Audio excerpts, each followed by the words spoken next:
নতুন আরেকটি ভিডিও নিয়ে হাজির হয়ে গেলাম। তবে মূল ভিডিওতে যাওয়ার আগে অবশ্যই মুন্নি চ্যানেলকে লাইক সাবস্ক্রাইব করে চ্যানেলের সাথে থাকবেন। দয়া করে ও অনুরোধ, এটা সবার কাছে রইল, দয়া ও অনুরোধ দুটোই করলাম। সবাই দয়া করে একটা সাবস্ক্রাইব লাইক করবেন, এটা অনুরোধও রইল, দয়াও করবেন। প্লিজ সবাই একটু সাবস্ক্রাইব লাইক করে মুন্নি চ্যানেলের পাশে থাকবেন। তো আজকে যে ভিডিও নিয়ে হাজির হয়েছি,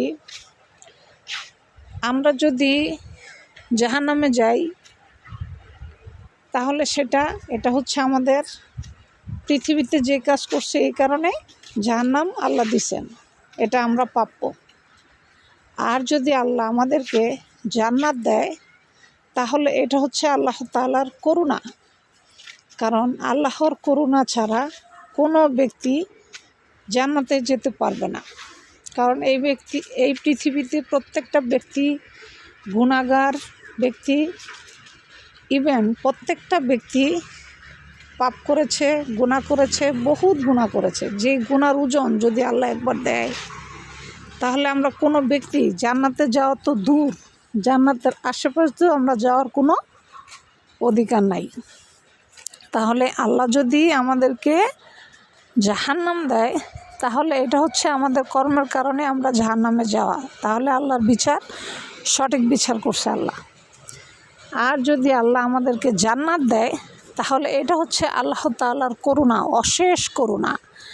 আর সবচেয়ে বড় কথা, আল্লাহ যখন আমাদেরকে জান্নাত দিবে তাহলে এটা যেহেতু আল্লাহর অশেষ করুণার কারণে আমরা যাচ্ছি, তাহলে বুঝে নিতে হবে আল্লাহ তাআলার কাছে আপনার রাগের থেকে দয়া বা করুণার দিকটা অধিক পরিমাণে বেশি, যার কারণে আল্লাহ তাআলা আমাদেরকে করুণা করে আমাদেরকে জান্নাত দান করবেন।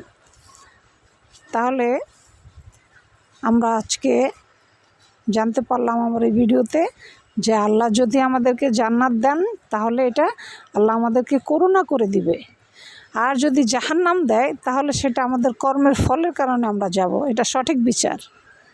তাহলে আল্লাহ তাআলা বলেছে, আমার রাগের থেকে আমার দয়ার ভাণ্ডার বেশি, আমার রাগের থেকে মায়ার ভাণ্ডার বেশি, আমার রাগের থেকে করুণার ভাণ্ডার বেশি। যার কারণে আল্লাহ তাআলা আমাদেরকে জান্নাত দেওয়ার জন্য 100% প্রস্তুত, জাহান্নাম দিতে আল্লাহ তাআলা রাজি না। তাই আমরা সবাই আল্লাহ তাআলার কাছে জান্নাত চাইব, যেন আল্লাহ আমাদেরকে জান্নাত দান করে। আমরা এই কারণে আল্লাহ তাআলার কাছে জান্নাত চাইব ইনশাআল্লাহ। জান্নাতে গেলে আপনার মনটাই থাকবে অন্যরকম।